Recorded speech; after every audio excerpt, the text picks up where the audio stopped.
Orleans Police and the Jefferson Parish Sheriff's Office are both making changes in light of Baton Rouge, Dallas, and other recent incidents involving police officers. They're both mandating now that at least 2 officers respond to all emergency calls until further notice. That will affect the response to other types of crimes. And so that it should be no secret that working in teams of 2, when officers who are alone in a car respond to calls that require 1 officer, that process will slow down until such time as we can go back to that. But for right now, we're working in teams of 2, no less than 2, so that we can ensure each other's safety. And with us in studio tonight for more reaction and perspective is Michael Glasser, president of the Police Association of New Orleans. Thanks so much for being here. Happy to be here. It's been a difficult time for you and for the New Orleans Police Department. You said you just got back from Dallas. It is. We just spent a week in Dallas and with 5 funerals there, and of course we had 2 of our own in the weeks preceding, and now we're back again. And Mr. Glasser, talk to us about this new change in policy. Obviously, we have a manpower shortage here in the city of New Orleans that's been blaringly clear. How do we go about actually executing this and still deliver the services to keep the city safe? Well, it was a time when we had 2 officer cars as well as 1 officer cars, and of course our staffing shortages have prohibited us from doing that as much as we would like to. We have encouraged the superintendent to try to go back to having 2 officer cars. We're going to probably do a compromise at this point where we're going to have 1 officer cars but have 2 respond to a call.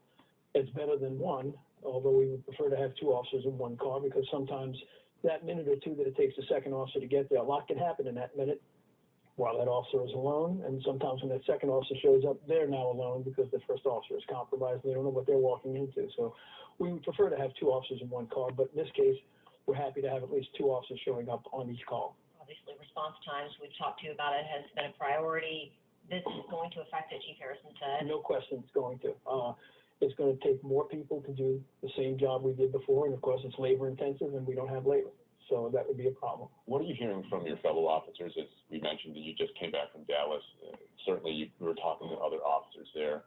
Is there a tangible kind of fear or kind of concern now from the police community that every time they're going on a call, they could potentially get ambushed as seemingly as they did today? Well, absolutely. That has become a real threat. It's not just something we hear about and read about somewhere else. It's now hit home, and it's hit home for a lot of different agencies and a lot of different jurisdictions. Officers are concerned about that. As you know, we have a particularly virulent criminal element here in New Orleans. We're accustomed to that. It's a dangerous city, as many other cities are. But this is something new. We're not accustomed to walking into ambushes, deliberately calculated ambushes. We're not accustomed to that, and it's becoming, unfortunately, all too prevalent. So there is a great deal of concern from the officers on that. What does that do to how police respond to an incident? I mean, obviously you're going in with a little bit more fear than you already had to begin with. Well, we're just that much more vigilant. We're that much more careful. We're going to have to take our time. We're going to have to really assess the circumstances that were going on and be very, very cautious and careful about it. But, I can promise you that the New Orleans Police Department is still going to provide professional service. We're still going to deal with the community and the compassion that we're supposed to. But we are going to be extremely vigilant. Mr. Glasser, what do you need from the community at this point? Because we always hear that the community needs to be involved in helping to secure areas to keep our city safe. If you are telling citizens right now, you have a channel here right now to tell people, what do you need from the community to make this safer, to make this interaction better? Well, we'd like the community to understand that we have a job to do. Our job is to protect them. That is, in fact, our job.